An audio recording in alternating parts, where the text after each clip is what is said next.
কি এবার তাকিয়ে আছিস কেন? আমার কথা তোর কানে যায়নি? তুমি এসব কি বলছো আমি বুঝতে পারছি না। তুই ভাবলি কি করে তোর মতো ফকিরকে বিয়ে করে সংসার করব? আমি তোকে বিয়ে করছি শুধুমাত্র প্রতিশোধ নেওয়ার জন্য। তোর জন্য আমার আব্বু আমাকে থাপ্পড় মেরেছিল, সেই দিনই নিয়ত করেছিলাম তোর জীবন আমি ধ্বংস করে দিব। তাই বললে বিয়ে করে প্রতিশোধ নিতে হবে? হুম, আজ থেকে তুই আমার কথা মতো উঠবি আর বসবি।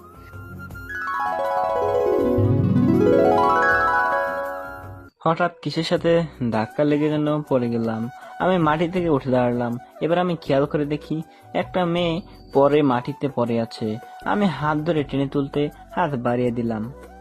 ছোট লোকের বাচ্চা, চোখের মাথা খেয়েছিস নাকি? আপনি এসে আমাকে ধাক্কা দিয়েছেন, তাছাড়া আমি এখানে দাঁড়িয়ে খেলা দেখছি। তো কি হয়েছে? তুই আমাকে সাইড দিস না কেন? আমি আপনাকে সাইড দিতে যাব কেন? আমি এক সাইডে দাঁড়িয়ে আছি। তোর এত বড় সাহস আমার মুখের উপর কথা বলিস? তুই জানিস আমি কে? আপনি একটা মেয়ে, এটা আপনার পরিচয়। আমার আব্বু এই শহরের সবচেয়ে বড় ব্যবসায়ী। ও মা, তাই নাকি? তোকে দেখে মনে হচ্ছে গ্রাম্য খ্যাত একটা। পোশাকের কি অবস্থা! জি, আমি গরিব মানুষ। ইস, পোশাকের কি অবস্থা! সর আমার সামনে থেকে। মেয়েটি আবার আমাকে ধাক্কা দিয়ে ফেলে চলে গেল। আমি উঠে দাঁড়ালাম। কি শাকচুন্নি মেয়ের বাবা! ওহ সরি, পরিচয় দিতে ভুলে গেছি। আমি হাবিবুর রহমান সাগর।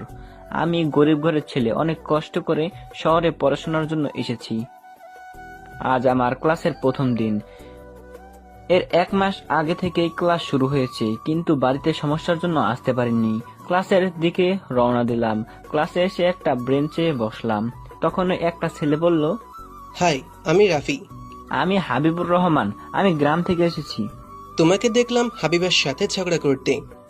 তার মানে ওই মেয়ের নাম হাবিবা পায়ে পা বাঁধিয়ে ঝগড়া করতে শুরু করলো আমাদের সাথে পরে।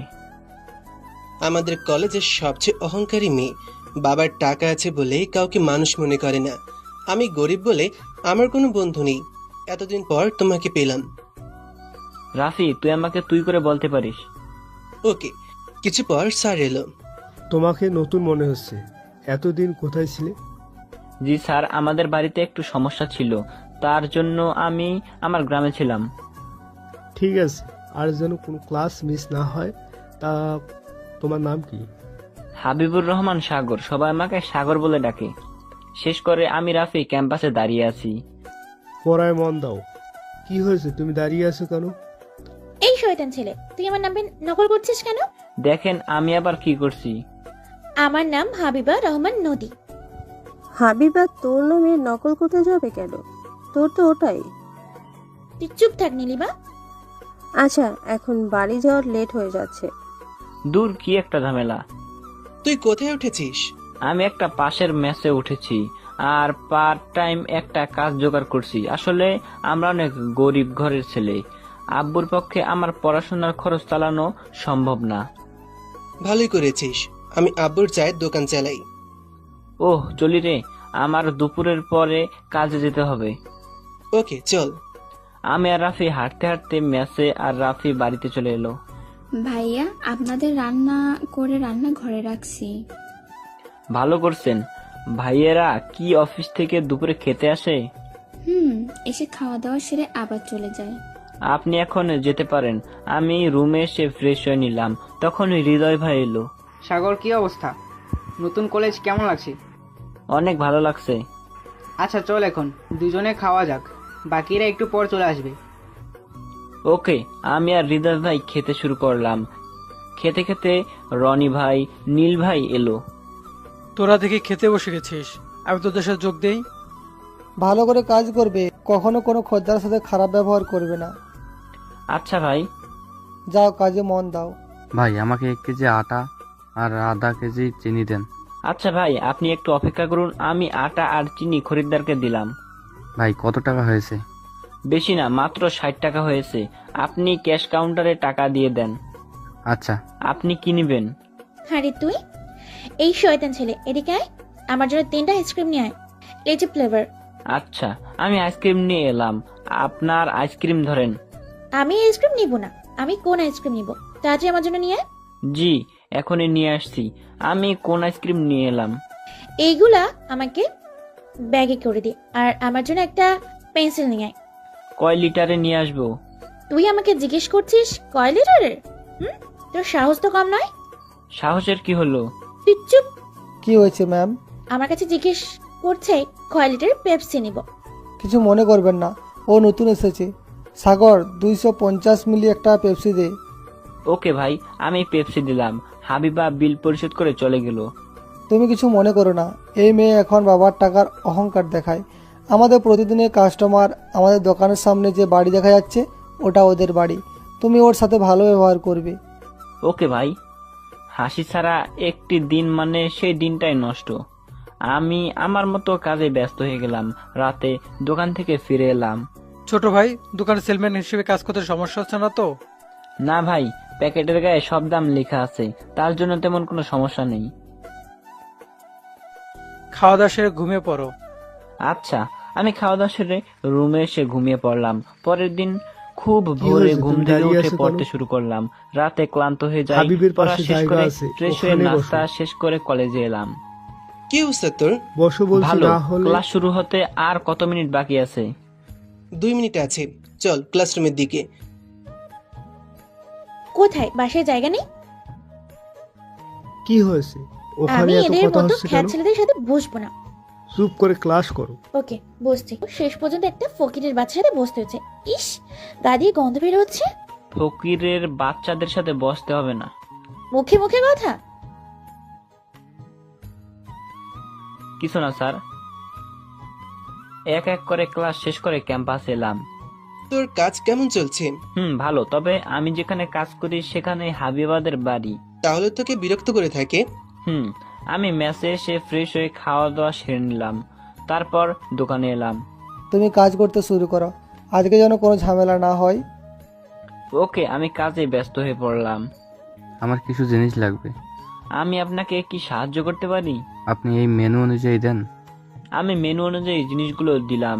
আপনি ক্যাশ কাউন্টারে বিল দিন। ওকে, আমি পরিশোধ করছি। সবাই পড়াশোনা শেষ করে আসছো তো আজ কিন্তু তোমাদের পরীক্ষা। জি স্যার। স্যার প্রশ্ন দিতে শুরু করলো। প্রশ্ন পেয়ে আমি আর রাফি লিখতে শুরু করলাম।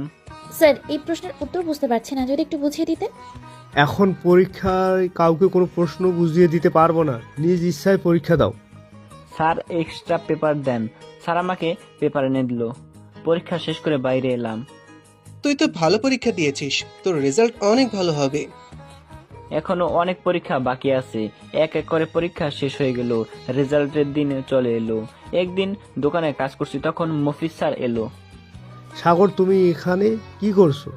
স্যার আমি এখানে সেলসম্যানের কাজ করি। আপনার কি লাগবে বলুন? পরে বলছি, তুমি পড়াশোনা কখন করো? মেসে যেতে অনেক রাত হয়ে যায়।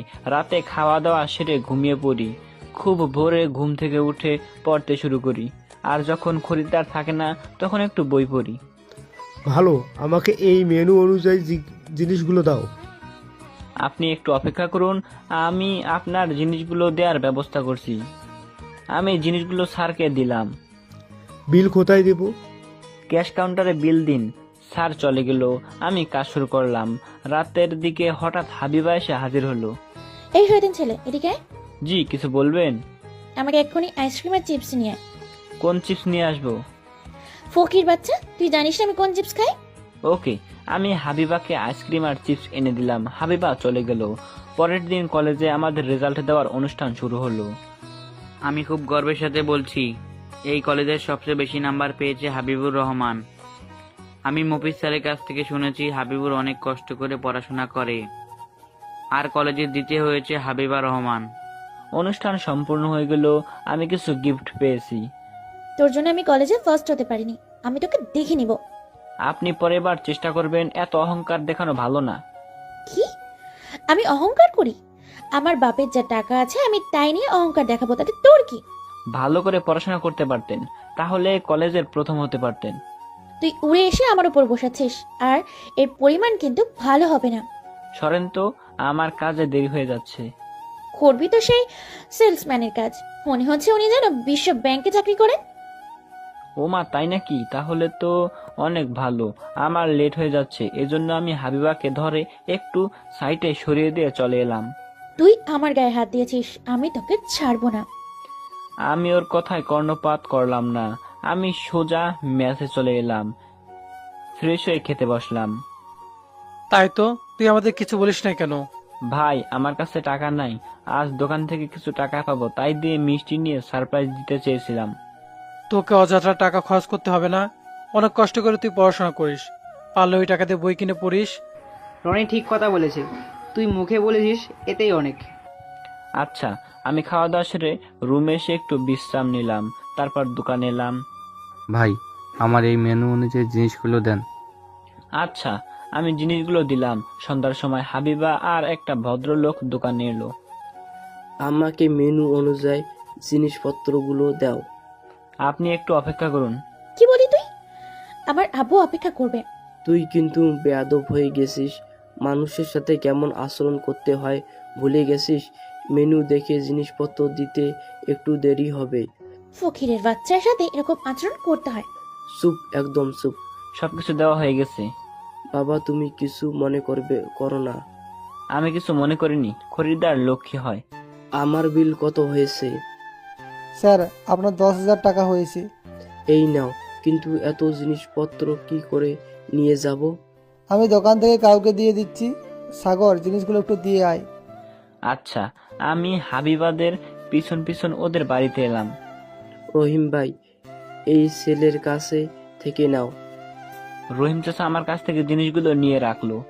আব্বু, ওকে কয়টা টাকা দিয়ে দাও, ফকির মানুষ। জি, আমার কোনো টাকার দরকার নেই, আমি দোকান থেকে বেতন পাই। তাই বললে হবে না, তুমি টাকাটা ধরো। আমাকে ছোট করেন, আমি নিতে পারবো না। তখনই, আরে সাগর, তুমি এখানে কি করছো? একটু কাজে এসেছিলাম। আমি আর কোনো কথা না বলে চলে এলাম। ইবা, তুমি ওই ছেলেকে চিনো? আঙ্কেল, সাগর আমাদের সাথে পড়াশোনা করে, কলেজের ফার্স্ট বয়। সাগর অনেক গরিব ঘরের ছেলে, গরিব বলে হাবিবা সবসময় অপমান করে। তুই চুপ থাক, কত বড় সাহস! টাকা না নিয়ে চলে গেল, কলেজে আমার জায়গা নিয়েছে। তুই আমার মেয়ে হয়ে সবার সাথে এমন আচরণ করিস, ভাবতেই পারছি না। গরিবরা কি মানুষ না? আমি এসে কাজে ব্যস্ত হয়ে পড়লাম। রাতের কাজ শেষ করে বাড়িতে ফিরবো তখন। সাগর, তোমার মাসের বেতন নিয়ে যাও। আচ্ছা, আমি বেতন নিয়ে মেসে চলে এলাম। এই 2 মাসের বেতন অর্ধেক টাকা বাড়ির সংসারে খরচের জন্য, চাষ করে সংসার চলছে না, এদিকে সার কীটনাশকের অনেক দাম। পরের দিন সকালে কলেজের দিকে রওনা দিলাম। হাঁটতে হাঁটতে রাস্তার পাশ দিয়ে যাচ্ছি, তখনই একটা গাড়ি এসে আমাকে ময়লা পানিতে গোসল করিয়ে দিল। গাড়ি দেখে চালাতে পারবে না? তখনই গাড়ি থেকে হাবিবা বেরিয়ে এলো। আমি গাড়ি দেখেই চালাই। ইস, কি দুর্গন্ধ বেরোচ্ছে তোর গা থেকে। তার মানে আপনি আমার গায়ে ইচ্ছে করে ময়লা পানিতে গোসল করিয়েছেন? আমার ইচ্ছে করছে তাই করছি।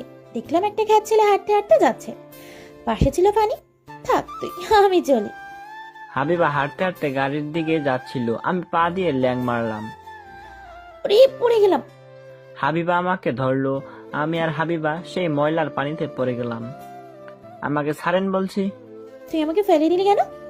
বেশ করছি, তোকে নিয়ে পড়েছি। ফাজিল মেয়ে, কি করছেন? আমি হাবিবার মুখে কাদা মেরে দিলাম। তবে রে, আমি উঠে দাঁড়ানোর চেষ্টা করলাম, কিন্তু পারলাম না। হাবিবা উঠে দাঁড়িয়ে ঠাস করে পড়ে গেল। হাবিবা আমার গায়ে কাদা ছোড়াছুড়ি করতে শুরু করলো। আশেপাশের লোকজন আমাদের এমন অবস্থায় দেখে সবাই হাসাহাসি করছে। আমি হাসতে হাসতে কাদা পানিতে গড়িয়ে গেলাম। কুত্তা, তুই হাসছিস? আমি এখন কিভাবে কলেজ যাবো? আমাকে আবার বাড়ি ফিরে যেতে হবে। আমি আছি মহা বিপদে। এই অবস্থায় রাস্তা দিয়ে হাঁটতে হাঁটতে মেসে গেলে রাস্তার আশেপাশের লোকজন ভূত ভাববে। চুপ কর তুই। আমি অনেক কষ্ট করে কাদা পানি থেকে উঠে পিচ ঢালা রাস্তায় দাঁড়ালাম। থাকেন আপনি, আমি চলি। এই না না, আমাকে আগে টেনে তোল বলছি। আমি হাবিবাকে টেনে তুললাম। হাবিবা গাড়িতে উঠে বসলো, আমি হাবিবার গাড়িতে উঠে বসলাম। হাবিবা বলল, এই শয়তান ছেলে, আমার গাড়ি থেকে নেমে যা বলছি। আপনি আমাকে ফেলে দিয়েছেন, আমি এই অবস্থায় ফিরে যেতে পারবো না। তোর জন্য বাড়ি থেকে পরিষ্কার করতে হবে। হাবিবা রাগে রাগে গাড়ি চালাতে শুরু করলো। আমি মেসের সামনে নেমে পড়লাম। এবার আপনি যেতে পারেন। আমি তোকে দেখে নিব। হাবিবা চলে গেল। আমি মেসে এসে দরজায় টোকা দিয়ে দাঁড়িয়ে রইলাম। নীল দরজা খুললো। ভূত ভূত হৃদয় ভাইয়া, মেসে ভূত এসেছে। ভূতে আমাকে মেরে ফেললো। হৃদয় ভাইয়া সাগরের মতো কথা বলছে। হৃদয় ভাইয়া তাড়াতাড়ি আসেন। নীল, আমি সাগর। নীল চিল্লাচিল্লি করে অজ্ঞান হয়ে গেল। নীল, এই নীল, তুই মেঝেতে পড়ে আছিস কেন? হৃদয় ভাই, আমি সাগর। আমি কাদায় পড়ে গিয়েছিলাম। নীল আমাকে দেখে ভূত ভেবে অজ্ঞান হয়ে গেছে। সাগর, তাড়াতাড়ি পানি নিয়ে আয়। আমি পানি নিয়ে এসে নীলের চোখে মুখে পানির ঝাপটা দিলাম। নীলের জ্ঞান ফিরল। আমাকে দেখে আবার অবাক হয়ে গেল। নীল আবার আমাকে দেখে জ্ঞান হারাতে পারে। আমি তাড়াতাড়ি ফ্রেশ হয়ে বাইরে এলাম। ততক্ষণে নীলের জ্ঞান ফিরে এসেছে। তোকে দেখে আমি অজ্ঞান হয়ে গিয়েছিলাম। তোকে তো কাদা পানিতে ভূতের মতো লাগছিল। আরে বলিস না, তুই হাবিবাকে চিনিস না? হাবিবা আমাকে এই অবস্থা করছে, আমিও ওকে এই অবস্থা করছি। ভালো করেছিস। এখন নীলকে নিয়ে হুজুরের কাছে গিয়ে একটু ঝাড়ফুঁক দিয়ে নিয়ে আয়। ভাই, তার কোনো দরকার নেই। আচ্ছা। আমি রুমে গিয়ে শুয়ে পড়লাম। কিছুক্ষণের মধ্যেই ঘুমিয়ে পড়লাম। ঘুম থেকে উঠে খাওয়া দাওয়া সেরে রুমে এসে রেডি হয়ে দোকানে এলাম। কি রে, আজ এত তাড়াতাড়ি আসলি যে? ভাই আর বলবেন না, কলেজে যাওয়ার সময় একটা গাড়ি এসে কাদা পানি ছিটিয়ে দিল। তাতেই কলেজে যাওয়া বন্ধ হয়ে গেল। ম্যানেজার হি হি করে হেসে দিলেন। তারপর বললেন, আচ্ছা তুই তোর কাজ গিয়ে কর। আমি কাজ করতে ব্যস্ত হয়ে পড়লাম। পরের দিন সকালে ঘুম থেকে উঠে ফ্রেশ হয়ে নাস্তা করে কলেজে এলাম। কিরে, গতকাল কোথায় ছিলি রে? মেসে ছিলাম। কেন? তুই তো কলেজ বন্ধ করিস না, মনে হলো তুই গ্রামের বাড়িতে গিয়েছিস। আরে না, কলেজে আসার জন্য বের হয়েছি। কিছু দূর আসার পর হাবিবার গাড়ি এসে আমাকে কাদা পানিতে ভিজিয়ে দিল। আমি ওকেও ছাড়ি নাই। বলিস কি রে, এই জন্য হাবিবা কলেজে আসেনি? আমি আর রাফি রুমের দিকে রওনা দিলাম। দরজার সামনে হাবিবা আটকে ধরলো।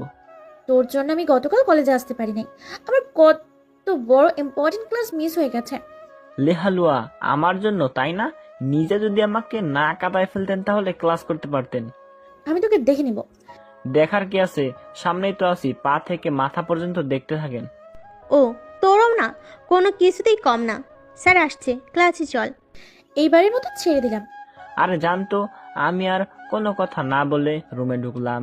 সব ক্লাস শেষ করে চা খেতে ক্যান্টিনে এলাম। মামা, আমাদের ভালো করে 2টা চা দেন। আচ্ছা। এবার দেখ, আজকাল ফকিরের বাচ্চারাও ক্যান্টিন আসতে শুরু করছে।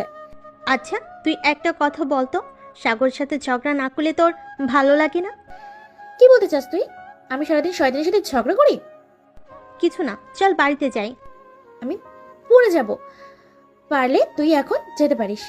না, একসাথে যাব। মামা আমাদের জন্য কফি দেন। আচ্ছা। হাবিবারা কফি খেতে শুরু করলো। আমাদের খাওয়া শেষ, বিল দিয়ে বের হয়ে আসবো তখনই হাবিবা পা দিয়ে ল্যাং মারলো। আর অমনি ঠাস করে পড়ে গেলাম। পড়ে যাওয়ার ফলে নাক দিয়ে রক্ত বের হতে শুরু করলো। এটা কি হলো? রাফি বলল, সাগর আমার হাত ধর। আমি রাফির হাত ধরে উঠে দাঁড়ালাম। আমি নাক ধরে আছি। আমি ঠিক আছি। এটা তুই কি করলি? সাগরের নাক দিয়ে রক্ত বের হচ্ছে। আমি বুঝতে পারিনি। তাড়াতাড়ি ডাক্তারের কাছে চল, আমি তোকে ডাক্তারের কাছে নিয়ে যাচ্ছি। রাফি, ওকে তাড়াতাড়ি আমার গাড়িতে নিয়ে আয়। তার কোনো দরকার নেই, রক্ত বের হওয়া কম হচ্ছে না। ইভা আমাকে আর রাফিকে জোর করে গাড়িতে তুলে হাসপাতালে নিয়ে এলো। কিভাবে হলো? স্যার, আমি পা পিছলে পড়ে গিয়েছিলাম। নাকের এক্সরে করতে হবে। নাকের হাড় ভেঙে গেছে, কি দেখতে হবে? স্যার, কত টাকা দিতে হবে? এটি প্রাইভেট হসপিটাল, একটু খরচ বেশি। ওষুধ দিয়ে 2000 টাকা পড়বে। আমি এখন এত টাকা কোথায় পাবো? তুই চুপচাপ বসে থাক, আমি দেখছি। এবার ক্যাশ কাউন্টারে বিল পরিশোধ করলো। এক্সরে করে ডাক্তার বলল, তোমার নাকের হাড় ভেঙে গেছে। 1 মাস ধরে মাথা নিচু করে বসা যাবে না। নাকের ব্যান্ডেজ করে দিচ্ছি। আচ্ছা। রাফি আর ইভা আমাকে মেসে দিয়ে গেল। তোর এই অবস্থা কি করে হলো? পা পিছলে পড়ে গিয়েছিলাম, তার ফলে নাকের হাড় ভেঙে গেছে। দেখে শুনে চলবি তো, এখন বুঝতে পারবি না। রাতে যখন ব্যথা আর মুখে ফুলবে তখন বুঝবি। এখন কি করব ভাবছি। রুমে এসে ফ্রেশ হয়ে খাওয়া দাওয়া সেরে রুমে এসে রেডি হয়ে দোকানে এলাম। তোর এই অবস্থা কেন? আর তুই কাজে না আসতে পারতিস? পা পিছলে পড়ে গিয়েছিলাম, কাজ না করলে খাবো কি করে? নিচু হয়ে কাজ করার দরকার নেই, উঁচু হয়ে কাজ করবি। আচ্ছা। রাতের বেলা কাজ শেষ করে আস্তে আস্তে প্রচুর পরিমাণে জ্বর চলে আসলো। আমি রুমে এসে শুয়ে পড়লাম। সাগর, তুই তো কাঁপছিস কেন? কই দেখি তোর গায়ে হাত দিয়ে। নীল আমার গায়ে হাত দিয়ে দেখে প্রচুর পরিমাণে জ্বর চলে এসেছে। সাগর, তোর গায়ে অনেক জ্বর, এই কথা বলল নীল। সামান্য জ্বর এসেছে, একটু পর ঠিক হয়ে যাবে। তুই খাওয়া দাওয়া সেরে